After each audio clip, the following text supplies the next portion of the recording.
प्रधानमंत्री नरेंद्र मोदी आज जयपुर में चल रहे पुलिस महानिदेशकों और पुलिस महानिरीक्षकों के सम्मेलन में लेंगे हिस्सा। सम्मेलन का दूसरा दिन आज।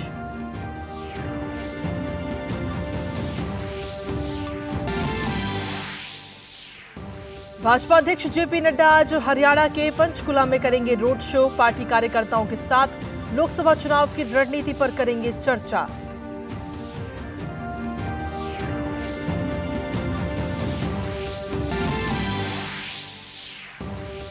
इसरो आज अपने पहले सौर मिशन आदित्य L1 को अंतिम कक्षा में करेगा स्थापित। लैंग्वेज 1 बिंदु पर हेलो ऑर्बिट कक्षा से करेगा सूर्य का अध्ययन।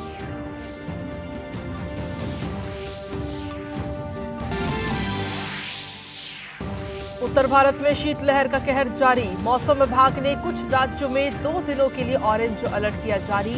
घने कोहरे का भी दिया अलर्ट।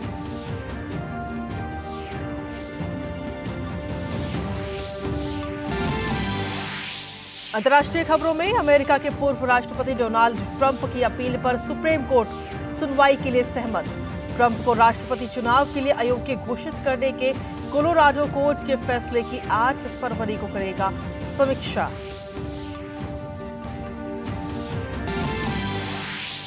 खेल की खबरों में आईसीसी ने T20 विश्व कप का कार्यक्रम किया जारी। 1 से 29 जून तक वेस्टइंडीज और अमेरिका में होंगे कुल 55 मैच। 9 जून को होगा भारत और पाकिस्तान का मुकाबला।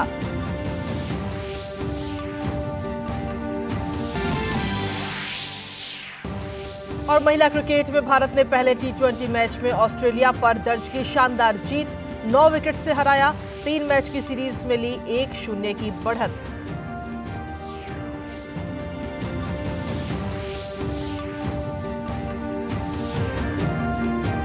नमस्कार, स्वागत है आप सभी का। दूरदर्शन समाचार आप देख रहे हैं। सुबह की ताजा तरीन खबरों को लेकर हाजिर हूं मैं कृतिका और इसी के साथ बुलेटिन की करते हैं शुरुआत। प्रधानमंत्री नरेंद्र मोदी आज जयपुर में चल रहे पुलिस महानिदेशकों महानिरीक्षकों के अखिल भारतीय सम्मेलन 2023 में हिस्सा लेंगे। 3 दिवसीय सम्मेलन का आज दूसरा दिन है। सम्मेलन में साइबर अपराध, पुलिस व्यवस्था में प्रौद्योगिकी, आतंकवाद विरोधी चुनौतियां, वामपंथी उग्रवाद, जेल सुधार और आंतरिक सुरक्षा जैसे मुद्दों पर विस्तार से विचार विमर्श किया जाएगा। सम्मेलन का एक अन्य प्रमुख एजेंडा नए आपराधिक कानूनों के कार्यान्वयन के लिए रोड मैप पर विचार विमर्श करना है। इसके अतिरिक्त पुलिस व्यवस्था और सुरक्षा में भविष्य के विषयों जैसे आर्टिफिशियल इंटेलिजेंस और डीप फेक जैसी नई प्रौद्योगिकियों द्वारा उत्पन्न चुनौतियों और उनसे निपटने के तरीकों पर भी चर्चा होगी।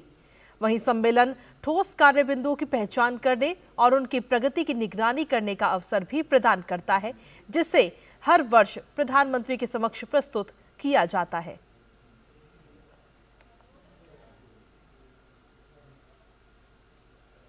वहीं केंद्रीय गृह मंत्री अमित शाह ने पुलिस महानिदेशक और पुलिस महानिरीक्षक सम्मेलन का कल उद्घाटन किया। सम्मेलन के दौरान गृह मंत्री ने देश की सेवा में अपने प्राण न्यौछावर करने वाले शहीदों को श्रद्धांजलि दी और उनके सर्वोच्च बलिदान को याद किया। गृह मंत्री ने अपने संबोधन में कहा कि देश अमृत काल में प्रवेश कर चुका है। उन्होंने नई शिक्षा नीति और ब्रिटिश युग के कानूनों की जगह 3 नए आपराधिक कानून पर भी प्रकाश डाला।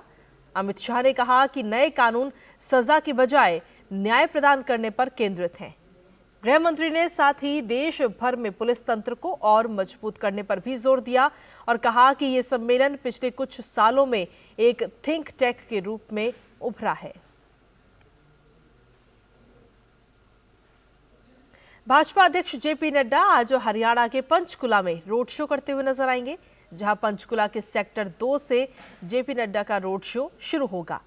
ये रोड शो सेक्टर 7, 8, 9, 10 और 11 के अलावा विभिन्न सेक्टरों से होते हुए बेला विस्टा चौक पहुंचेगा। इसके बाद भाजपा अध्यक्ष जेपी नड्डा पीडब्ल्यूडी सभागार में पार्टी कार्यकर्ताओं और पदाधिकारियों को संगठन को और ज्यादा मजबूत करने, साथ ही भारी बहुमत से लोकसभा और विधानसभा चुनाव जीतने के मंत्र के साथ साथ महत्वपूर्ण दिशा निर्देश भी देंगे।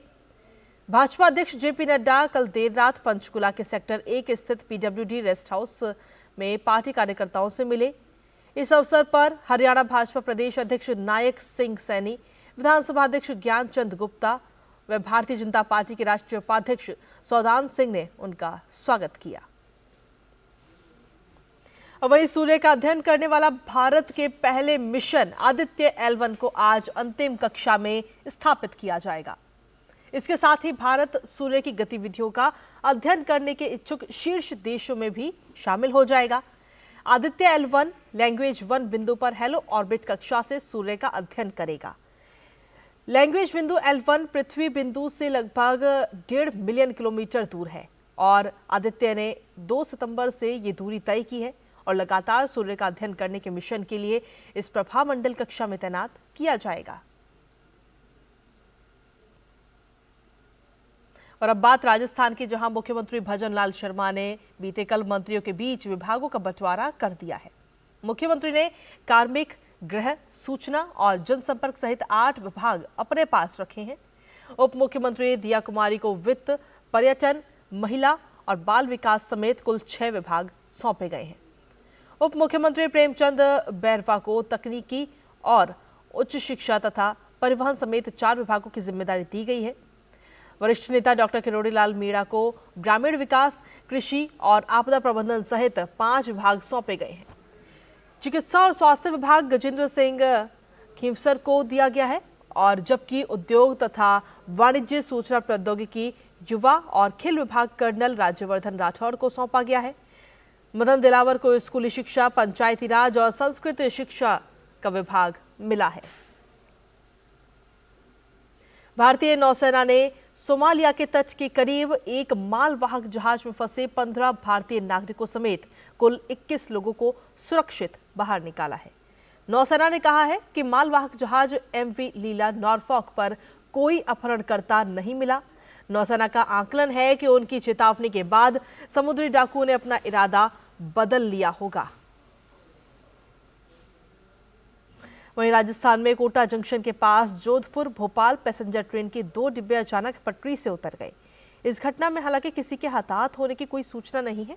वहीं जानकारी मिलते ही बचाव कर्मी बचाव कार्य के लिए वहां पहुंच गए। इसी के साथ घटनास्थल पर बचाव कार्य जारी है। आसपास के इलाके में ट्रेन के पटरी उतरने की घटना मिलते ही काफी भीड़ भी वहां पर जमा हो गई।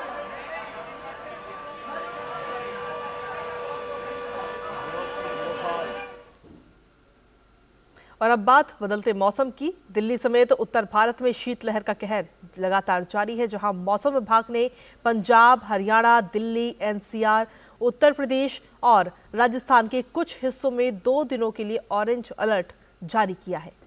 पंजाब, हरियाणा, दिल्ली, राष्ट्रीय राजधानी और उत्तरी राजस्थान, उत्तर प्रदेश, उत्तरी मध्य प्रदेश में सब जगह दिन का तापमान कम होने के कारण कोल्ड और सिवियर कोल्ड डे की स्थिति बनी हुई है। मौसम विभाग ने कहा कि 8-9 जनवरी को पश्चिम विक्षोभ के कारण स्थिति में थोड़ा सा सुधार होगा। अगले 2 दिनों के दौरान पंजाब, हरियाणा, उत्तर प्रदेश, राजस्थान, हिमाचल प्रदेश, उत्तराखंड और ओडिशा के कुछ हिस्सों में रात और सुबह के समय बहुत घना कोहरा छाया रहेगा। और चलिए खबरों में आगे बढ़ते हैं और अब बात करते हैं रामनगरी अयोध्या की।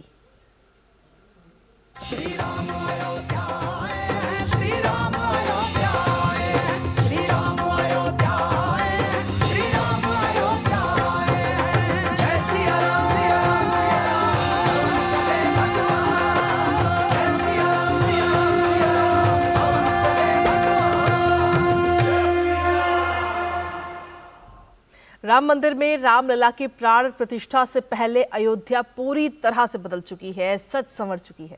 और इस बदली हुई अयोध्या का श्रेय लोग केंद्र की नरेंद्र मोदी और यूपी की योगी आदित्यनाथ सरकार को दे रहे हैं। आइए देखते हैं ये रिपोर्ट।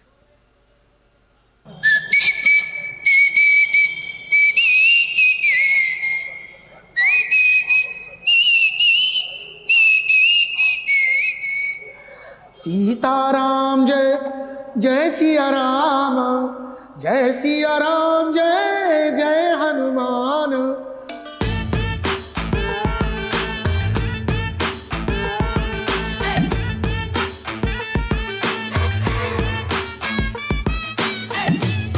5 साल पहले आते लगा था कि अयोध्या गरीब है। हाँ, अभी तो एकदम धनी हो गई है अयोध्या। हाँ, वो स्वर्ग बना दे रहे हैं। अच्छा। गांव भव्य की बदल गया है। काशी से भी उत्तरी लग रहा है कि अलग। हम लोग भी सुना राम राज आएगा, तो वो राम राज दिखाई दे रहा है। बहुत अच्छा लगी, अब अयोध्या नंबर 1 पर रही। कितना परिवर्तन दिख रहा है आपको? परिवर्तन तो बहुत दिख रहा है, बहुत सारी नई नई चीजें बनी हैं, सुविधा भी बढ़ गई है, पहले से सिक्योरिटी भी बढ़ गई है। जय श्री राम।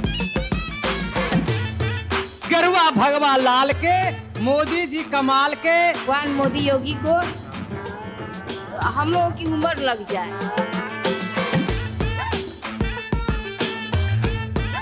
हम लोग बहुत भाग्यशाली हैं जो प्रभु श्री राम जन्मभूमि में हम लोग का जन्म हुआ है। हम लोग का जिंदगी धन्य हो गया है। पुरानी अयोध्या खत्म हो गई 90 के बाद से, अब नई अयोध्या आ गई है। जय जय श्री राम, हो गया सब काम।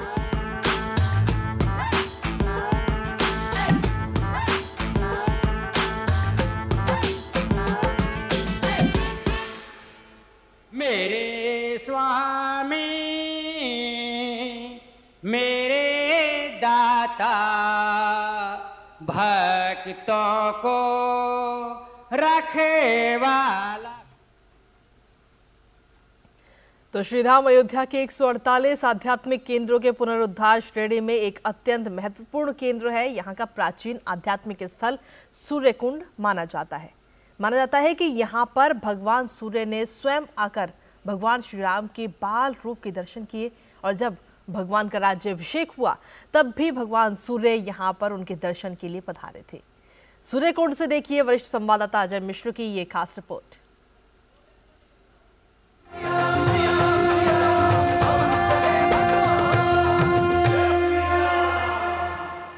अयोध्या में 14 कोसी परिक्रमा मार्ग पर अयोध्या से 4 किलोमीटर दूर इस वक्त मैं हूं सूर्य कुंड। बहुत ही आध्यात्मिक और प्राचीन स्थली जिसका पुनर्निर्माण किया गया है, पुनरुद्धार किया गया है। और इस वक्त आप देख रहे हैं ये आध्यात्मिक अयोध्या और आधुनिक अयोध्या का एक अद्भुत संगम जो इस सूर्य कुंड के जरिए आपको स्पष्ट दिखाई दे रहा है, और इसकी कुछ झलकियां हम आप तक पहुंचाने की कोशिश कर रहे हैं। अयोध्या के प्रसिद्ध सूर्य कुंड पर इस वक्त हम हैं, हमारे साथ हैं सीताराम दास जी, जो कि यहाँ पर पूजा अर्चन का जो कार्यभार है संभालते हैं। सूर्य कुंड की महत्ता के बारे में थोड़ा सा बताइए। जी, ये सूर्य भगवान का मंदिर है। यहाँ पे जब राम जी जन्म लिए थे तो उनके बाल स्वरूप का दर्शन करने के लिए सभी देवता, ऋषि, मुनि सभी इस अयोध्या धाम में आए थे। वैसे ही सूर्य भगवान यहाँ इस धराधाम में उतर के उन्होंने राम जी के बाल स्वरूप का दर्शन किया था। इसका वर्णन रामचरितमानस में गोस्वामी तुलसीदास जी महाराज करते हैं कि कौतुक देख पतंग भुलाना, मास दिवस कर जात न जाना। जो ये कौतुक हो रहा था, इसको देख करके सूर्य भगवान इतने मंत्रमुग्ध हो गए कि वो आगे बढ़ना ही भूल गए। और आगे गोस्वामी जी लिखते हैं कि मास दिवस कर दिवस भा, मरम न जाना कोय, रथ समेत रवि था के निशा कवन विधि होए। उस समय 1 महीने तक दिन रहा, 1 महीने का दिन था, रात्रि हुआ ही नहीं। दर्शन नगर में जो सूर्य कुंड स्थित है, वहाँ के एक निवासी हमारे साथ हैं, राधेश्याम तिवारी जी। राधेश्याम जी, कितने वर्षों से रह रहे हैं आप? हम तो यहाँ 65 वर्ष की उम्र हमारी हो गई, हम कहीं बाहर नहीं गए, यहीं पर रहते हैं। हाँ, बहुत भाग्य है आपका कि अयोध्या में आप वास कर रहे हैं। और ये कहा जाता है कि अयोध्या वासी तो साक्षात जगन्नाथ स्वरूप हैं। और सूर्य कुंड के बारे में थोड़ा सा बताइए, जो कार्य हुआ है। सूर्य कुंड का बारे में बहुत कार्य हुआ है। पहले तो ये जर्जर हुआ था, लेकिन अब यहाँ का कार्य बहुत अच्छा, बहुत सुंदर हो गया है। यहाँ कोई कमी नहीं रह गई है। हाँ, यहाँ पर बहुत सब भगवान की कृपा से, सूर्य देवता के, सब बहुत अच्छा सुंदर बन गया है। क्या ये पूरा परिक्रमा मार्ग के बारे में थोड़ा सा बताइए, कितनी कोसी की परिक्रमा है और सूर्य कुंड की महत्ता क्या है जो परिक्रमा करते हैं? जी, ये 14 कोस का परिक्रमा दीपावली के 9 दिन के बाद जो नवमी आती है उसको अक्षय नवमी कहा जाता है। अक्षय नवमी को 14 कोस का परिक्रमा होता है, 42 किलोमीटर की। वो ये सूरज कुंड अंदर में पड़ जाता है। हाँ, सूरज कुंड किनारे किनारे हो जाता है। फिर गुप्तार घाट है, नया घाट है, लक्ष्मण घाट है, झुनझुनिया घाट है, राज घाट है, राम घाट है। इस तरीके से बैतरणी होते हुए 42 किलोमीटर का रेंज बना करके कहीं भी परिक्रमा उठाएं, वहीं पर पूरा करें। ये 42 किलोमीटर का परिक्रमा होता है।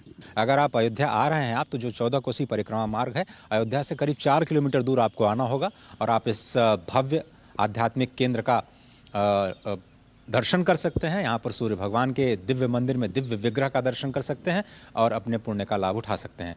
कैमरामैन रमापति शर्मा के साथ अजय मिश्र, सूर्यकुंड, अयोध्या।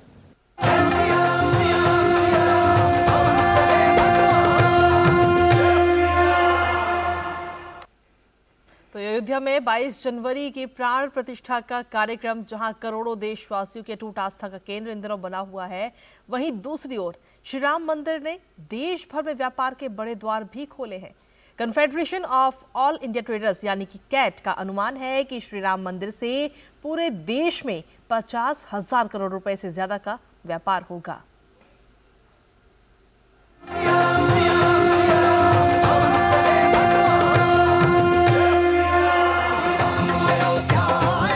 अयोध्या में 22 जनवरी को रामलला की प्राण प्रतिष्ठा का कार्यक्रम, जहां करोड़ों देशवासियों की अटूट आस्था का केंद्र बना है, वहीं दूसरी ओर इसने देश भर में व्यापार के बड़े द्वार भी खोले हैं, जिससे खासतौर से छोटे निर्माता और छोटा व्यवसाय करने वाले लोगों के लिए व्यापार के अनेक बड़े अवसर मिले हैं। Confederation of all India traders के मुताबिक देश के विभिन्न शहरों में घरों से छोटा काम करने वाली महिलाओं एवं वंचितों को भी इससे बड़ी मात्रा में रोजगार मिला है। माना जा रहा है कि श्री राम मंदिर की प्राण प्रतिष्ठा कार्यक्रम से देश में श्री राम मंदिर से संबंधित वस्तुओं का व्यापार 50,000 करोड़ रुपए के भी पार होगा। श्री राम मंदिर जहां आस्था का बड़ा केंद्र है, वहीं व्यापार के लिए भी एक बहुत बड़ा केंद्र बनता जा रहा है। निश्चित रूप से जैसा हमने पूर्व में अनुमान किया, राम मंदिर से संबंधित वस्तुओं का व्यापार 50,000 करोड़ को निश्चित रूप से पार करेगा। श्री राम मंदिर में प्राण प्रतिष्ठा कार्यक्रम ने देश में पूजा पाठ से संबंधित एक बड़े व्यापार के अवसर पैदा किए हैं।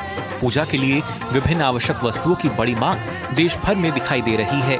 जैसे जैसे 22 जनवरी की तारीख नजदीक आ रही है, वैसे वैसे श्री राम एवं पूजा पाठ से जुड़ी वस्तुओं की मांग देश भर में तेजी से बढ़ती जा रही है। इस मांग को देखते हुए बहुत से लोगों ने अपने पारंपरिक व्यवसाय के साथ ऐसी अनेक वस्तुओं का उत्पादन या व्यापार शुरू कर दिया है, जो श्री राम मंदिर के देश भर में होने वाले महोत्सव के लिए उपयोगी हैं। अनेक प्रकार की वस्तुएं हैं, चाहे वो पूजा पाठ से संबंधित सामग्री हो, चाहे वो आरती या उस पर धार्मिक पुस्तकें हो, चाहे वो राम मंदिर का मॉडल हो, चाहे वो श्री राम ध्वजा हो, पटके हो, माला हो, इस प्रकार के अनेक प्रकार के सामान बाजार में दिखाई दे रहे हैं। उपभोक्ता लगातार उनको खरीदने के लिए मार्केटों में आ रहे हैं और ये मसला केवल अयोध्या का नहीं है, ये मंजर पूरे देश में सभी राज्यों के अंदर इस प्रकार से है। राम मंदिर के प्रति लोगों के जबरदस्त आकर्षण का अंदाजा इसी बात से लगाया जा सकता है कि श्री राम मंदिर के प्रतीक के रूप में मंदिर का मॉडल हर कोई अपने घर में रखना चाहता है और इसी कारण से श्री राम मंदिर के मॉडल की बड़ी मांग है। वहीं दूसरी ओर श्री राम के चित्र, श्री राम मंदिर एवं श्री राम दरबार के चित्र, अन्य देवी देवताओं के चित्र एवं मूर्तियों की बड़ी मांग आ रही है। यह मूर्तियां मिट्टी, पाइनवुड, लकड़ी, पीतल, तांबा एवं अनेक प्रकार के रॉ मटेरियल से बनाई जा रही हैं। श्री राम मंदिर की फोटो के छपे हुए कुर्ते अथवा हाथ की कढ़ाई के कुर्ते, टी शर्ट, कमीज, टोपियां, श्री राम दुपट्टे आदि भी हाथों हाथ बिक रहे हैं। शैलेंद्र मिश्रा के साथ ब्यूरो रिपोर्ट, डीडी न्यूज।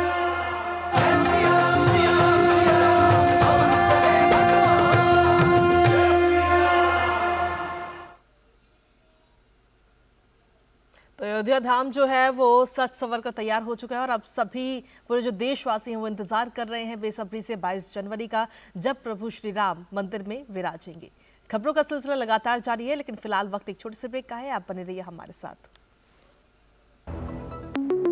मेरा काम वाइंडिंग का है, रिपेयरिंग का करता हूँ, मजदूरी का लाइन है। अब आज तो मेरा शरीर काम कर रहा है, कल मेरा शरीर नहीं काम करेगा तो मुझे कौन सपोर्ट करेगा? पेंशन नहीं है तो जीवन नहीं है। फिर ये ऐसा है जैसे शरीर के अंदर खून का होना, अगर खून नहीं है तो शरीर बेकार है। एनपीएस में जो मेरी आमदनी है उसमें मैं थोड़ा थोड़ा जमा कर लेता हूँ और मुझे पूरा यकीन भी है कि मेरा बुढ़ापा सही कटेगा पेंशन के थ्रू। अपने बेहतर कल को सुनिश्चित करने के लिए एनपीएस जरूरी है।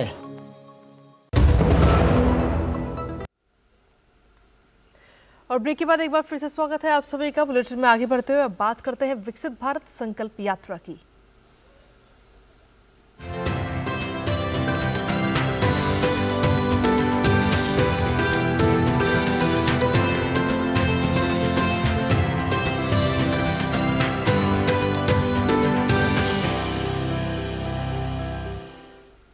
तो विकसित भारत संकल्प यात्रा आम जन की जिंदगी को आसान बना रही है। गरीब और जरूरतमंद लोगों को केंद्र की सरकार की जो तमाम योजनाएं हैं उनका लाभ एक ही जगह मिल पा रहा है।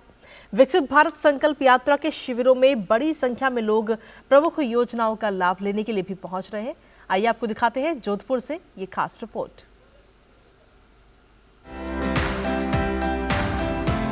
ये नजारा है जोधपुर के श्याम प्रसाद मुखर्जी पार्क में लगाए गए विकसित भारत संकल्प यात्रा के शिविर का, जहां बड़ी संख्या में लोगों का हुजूम उमड़ रहा है। इन शिविरों के माध्यम से आम लोगों को केंद्र सरकार की योजनाओं का एक ही छत के नीचे फायदा मिल पा रहा है। यहां आई लाभार्थी सारिका ने बताया कि मोदी सरकार की उज्ज्वला योजना का फायदा मिलने के कारण अब उसे चूल्हे पर रोटी नहीं बनानी पड़ेगी। सारिका ने मोदी सरकार का आभार भी जताया। मेरे को हाथों हाथ आज उज्ज्वला योजना का कनेक्शन मिल गया। मैं मोदी सरकार का धन्यवाद करती हूँ कि उन्होंने बहुत अच्छा काम किया। पहले मैं लकड़ियों से चूल्हे पे खाना बनाती थी और अब मोदी जी की वजह से गैस पे खाना बनाऊंगी, इसलिए मैं गैस एजेंसी और मोदी जी का बहुत बहुत धन्यवाद करती हूँ। इस शिविर में आई महिलाओं का सिलाई मशीन के लिए भी लोन स्वीकृत हुआ है। लोन मिलने के कारण वो काफी खुश नजर आई और केंद्र सरकार का आभार जताया। मैं सिलाई का कार्य करती हूँ और पीएम स्वनिधि योजना द्वारा जो मैंने 10,000 का लोन उठाया है उससे मुझे बहुत बहुत लाभ मिला है और मेरा कार्य बहुत आगे बढ़ा है सिलाई का, और इसके लिए मैं दिल से धन्यवाद चाहती हूँ मोदी जी का। सिलाई का कार्य करती हूँ और मोदी जी से 10,000 का लोन उठाया, उससे मैं अच्छा धंधा कर लेती हूँ और मोदी जी को धन्यवाद देती हूँ। विकसित भारत संकल्प यात्रा शिविर में आई फिरदौस कासिम ने बताया कि वह एक महिला समूह चलाती हैं। उन्होंने महिलाओं के रोजगार के लिए आवेदन किया था, जो इस कैंप में स्वीकृत हुआ है। हमारे सहायता समूह को नगर निगम उत्तर द्वारा जो कार्य दिया गया स्वच्छ भारत अभियान में कैरी बैग का, तो उसका हमारे समूह के पास पैसा नहीं था। 50% हमें पहले राशि दी गई काम करने के लिए। 25,000 माल हमने जमा कराया, अब पूरा 50,000 हमने पूरा माल जमा करा दिया। इस कैंप में हमारी महिलाओं को 10,000 की जो लोनिंग हुई है वो दोबारा 20,000 की हो रही है।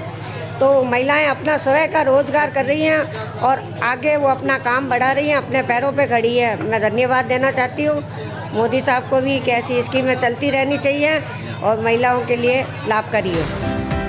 विकसित भारत संकल्प यात्रा के तहत लगाए जा रहे कैंप असल मायनों में आमजन के लिए वरदान साबित हो रहे हैं। केंद्र की प्रमुख योजनाओं का लोगों को फायदा मिल रहा है और उनकी मुश्किलें आसान हुई हैं। ब्यूरो रिपोर्ट, दूरदर्शन समाचार, जयपुर। तो ये रिपोर्ट आपने देखी जोधपुर से। वहीं विकसित भारत संकल्प यात्रा के तहत रांची के मणिटोला में भी कार्यक्रम आयोजित किए गए हैं और इन कार्यक्रमों में केंद्र की जन कल्याणकारी योजनाओं की जानकारी दी गई और लाभार्थियों ने केंद्रीय योजनाओं से उनके जीवन में आए तमाम बदलावों की कहानी साझा की। मोदी की गारंटी वाली गाड़ी जब मणिटोला पहुंची तो बड़ी संख्या में स्थानीय लोगों ने इसका स्वागत किया। आइए देखते हैं ये रिपोर्ट। विकसित भारत संकल्प यात्रा जैसे ही रांची के मणिटोला पहुंची, स्थानीय लोगों की भीड़ वहां इसमें शामिल होने उमड़ पड़ी। लोगों ने वैन के जरिए केंद्र प्रायोजित योजनाओं की जानकारी ली और उसके लाभ को जाना। और तो और ऑन स्पॉट वंचित वर्ग के लोगों ने फॉर्म भरा और हाथों हाथ कई योजनाओं को अपने नाम किया। स्वरोजगार करने वाली महिलाओं ने केंद्र सरकार की प्रधानमंत्री स्वनिधि योजना के जरिए जीवन में आई तरक्की की कहानी साझा की। रोजगार होटल किए हैं हम और उसमें 10,000 का हमको मोदी जी का तरफ मिला था, उसी की वजह से मेरा और बढ़ रहा है और आगे भी हम बढ़ाना चाहते हैं। और SDF बैंक से मेरा आया है 10,000 का लोन, तो उसको मैं फिर इसी काम में बढ़ाई। महिला सम्मान इसका नाम है, इसी को बढ़ाई है। मेरा एक कॉस्मेटिक का दुकान है और मुझे स्वनिधि तरफ से 10,000 कॉस्मेटिक का दुकान में लगाई। प्रधानमंत्री उज्ज्वला योजना की लाभुक रेखा देवी ने बताया कि अब गैस पर खाना बनाने से धुएं, गंदगी और बर्तन काले होने की समस्या से छुटकारा तो मिला ही है, अब झटपट वक्त पर खाना भी तैयार हो जाता है। हम लोग को मोदी सरकार से उज्ज्वला योजना मिला तो इससे फायदा हुआ कि अब बर्तन भी गंदा नहीं होता है, टाइम से खाना बन जाता है जल्दी, तो उससे हम लोग को फायदा है। इस दौरान प्रधानमंत्री आवास योजना की लाभुक आरती देवी ने कहा कि पहले कच्चा खपरैल घर खासकर बारिश के दिनों में खूब रुलाता था, लेकिन अब पक्का मकान हो जाने से जिंदगी की कई मुश्किलें दूर हो गई हैं। प्रधानमंत्री आवास मिला, बना नहीं सकते, हम लोग उसमें आराम से रह रहे हैं, कोई दिक्कत नहीं हो रही, कोई परेशानी सरकार को चाहते हैं। इसी तरह यहाँ जुटे कई अन्य लाभार्थियों ने भी खुले मन से केंद्र सरकार द्वारा चलाई जा रही जनहित के कार्यक्रमों की प्रशंसा की और बताया कि कैसे इन योजनाओं की मदद से उनका जीवन आसान हुआ है। यही नहीं, अपने घर के नजदीक और बड़ी आसानी से केंद्रीय योजनाओं का लाभ मिलने की खुशी लाभुकों के चेहरे पर साफ दिख रही थी। रांची से अवधेश गौतम के साथ मैं दिवाकर कुमार। और चलिए अब बात करते हैं अंतर्राष्ट्रीय खबर की, जहां अमेरिका के पूर्व राष्ट्रपति डोनाल्ड ट्रंप की कोलोराडो कोर्ट के फैसले के खिलाफ अपील की सुनवाई के लिए अब सुप्रीम कोर्ट तैयार हो गया है। सुप्रीम कोर्ट इस मामले में 8 फरवरी को सुनवाई करेगा। ट्रंप ने सुप्रीम कोर्ट में दायर अपील में कोलोराडो कोर्ट के उस फैसले को पलटने का अनुरोध किया है जिसमें उन्हें राष्ट्रपति चुनाव लड़ने के लिए अयोग्य ठहराया गया था। कोलोराडो कोर्ट ने ट्रंप को अमेरिकी संविधान के 14वें संशोधन के तहत अयोग्य ठहराया था। कोलोराडो कोर्ट ने कैपिटल हिल हिंसा मामले की सुनवाई के दौरान ये फैसला सुनाया था। कोलोराडो कोर्ट ने 4-3 से फैसला सुनाते हुए उन्हें अयोग्य घोषित किया था। कोलोराडो के बाद उत्तर पूर्वी राज्य मेन ने भी ट्रंप को झटका दिया था। अब सुप्रीम कोर्ट 8 फरवरी को फैसला करेगा कि ट्रंप इस साल होने वाले राष्ट्रपति चुनाव में लड़ पाएंगे या नहीं। और इसी के साथ अंतर्राष्ट्रीय खबर के बाद अब बात खेलों की करेंगे, जहां भारत और ऑस्ट्रेलिया की महिला टीम के बीच T20 सीरीज का पहला मुकाबला टीम इंडिया ने 9 विकेट से जीत लिया है। मुंबई के DY पाटिल स्टेडियम में भारतीय टीम ने टॉस जीतकर पहले गेंदबाजी करने का फैसला किया। ऑस्ट्रेलिया ने पहले बल्लेबाजी करते हुए 141 रन बनाए। भारत ने 1 विकेट खोकर लक्ष्य हासिल कर लिया और 3 मैच की सीरीज में 1-0 की बढ़त बना ली है। इस मैच में ऑस्ट्रेलिया ने पहले बल्लेबाजी करते हुए 19.2 ओवर में सभी विकेट खोकर 141 रन बनाए।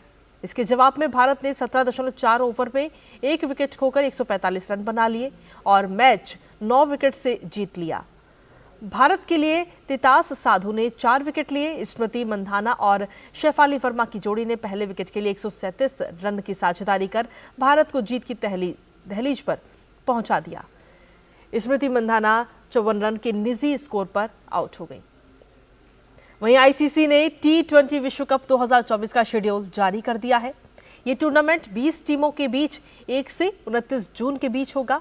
पहला मैच 1 जून को कनाडा और अमेरिका के बीच होगा, तो वहीं फाइनल मैच 29 जून को बारबाडोस के मैदान पर खेला जाएगा। भारत का पहला मैच 5 जून को आयरलैंड के खिलाफ होगा, तो वहीं भारत पाकिस्तान मैच 9 जून को खेला जाएगा। भारत का तीसरा मैच 12 जून को अमेरिका और चौथा मैच 15 जून को कनाडा के साथ होगा। वेस्टइंडीज और अमेरिका में होने वाले इस टूर्नामेंट में कुल 20 टीमें हिस्सा लेंगी और सभी टीमों को 5-5 टीम के 4 ग्रुप में बांटा गया है। भारत को ग्रुप ए में पाकिस्तान, आयरलैंड, कनाडा और अमेरिका के साथ रखा गया है। और इसी के साथ फिलहाल मेरे साथ इस बुलेटिन में इतना ही। बाकी देश दुनिया की तमाम खबरों के लिए बने रहिए दूरदर्शन समाचार के साथ। नमस्कार।